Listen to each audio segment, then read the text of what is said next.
Hello, my little YouTubers. Welcome to the next set of videos on vocabulary from Chapter 1, Unit 1 in World History AP.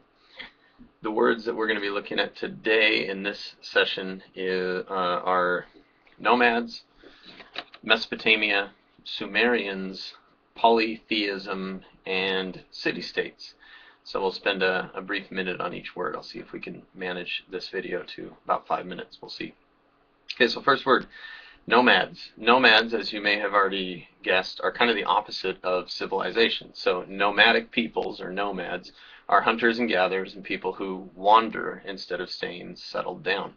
So what? What's the big deal? Well, as civilizations started to develop, they started to directly contradict kind of what nomadic peoples were doing. So there was kind of this, you can kind of see it as a battle between civilized peoples and nomadic peoples who were used to wandering around. And indeed, as civilization started to rise, nomadic groups started to decline or become less and less. And so there's a tendency to kind of say that civilized peoples were better than nomadic peoples because they were more advanced, but it's not necessarily the case. As nomadic peoples became civilized, they became more socially stratified, meaning oftentimes people became rich or poor.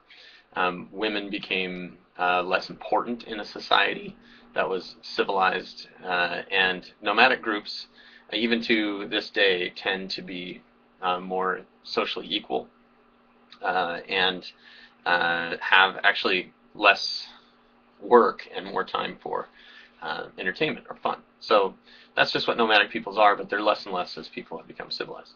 Our next word is Mesopotamia, and this is a big one. Mesopotamia means the land between two rivers, and was one of the very first large civilized areas in the world, the other being in China independently, and then another in the Americas. So Mesopotamia is in the Middle East, and lies between the Tigris and Euphrates River. So what? What's the big deal? Well, Mesopotamia is kind of known as the breadbasket of civilization, and a lot of the methods that were developed in Mesopotamia spread kind of in all directions from Mesopotamia.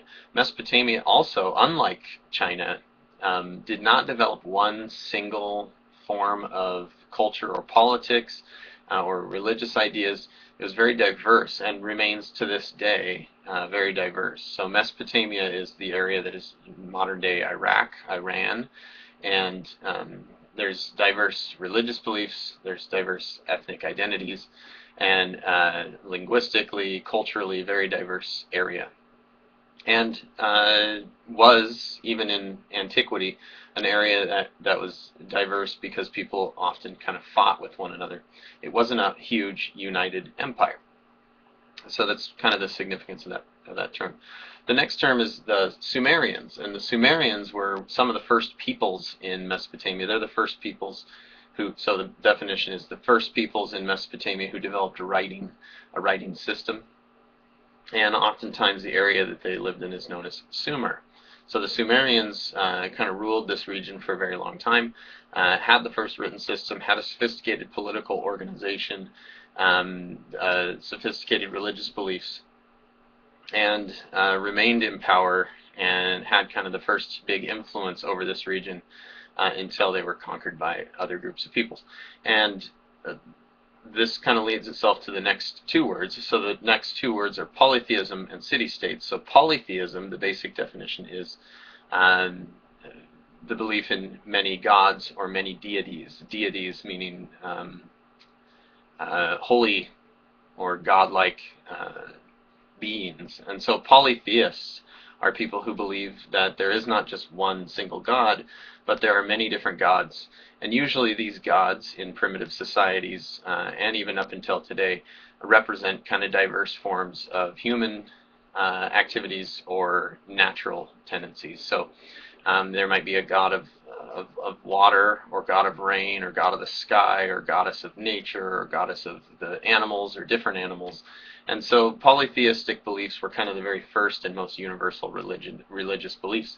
You got to remember there was very little explanation for a lot of things that were going on in the early world, and so people did have religious beliefs from as far back as we can see, and these religious beliefs centered on polytheism for the most part, meaning multiple gods.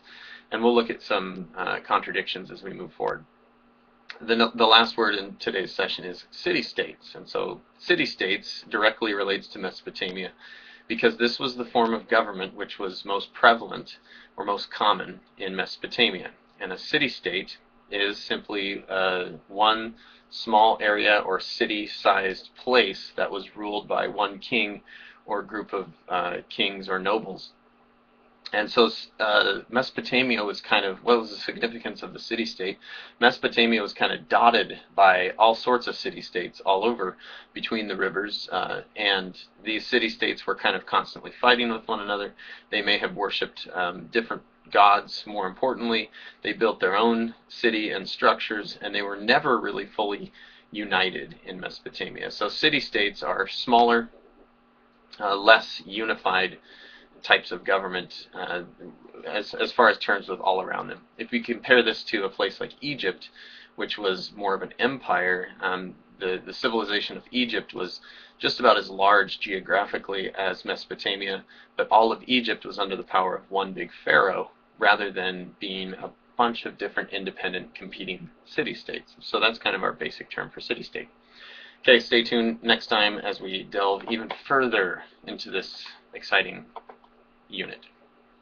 Don't forget to be awesome.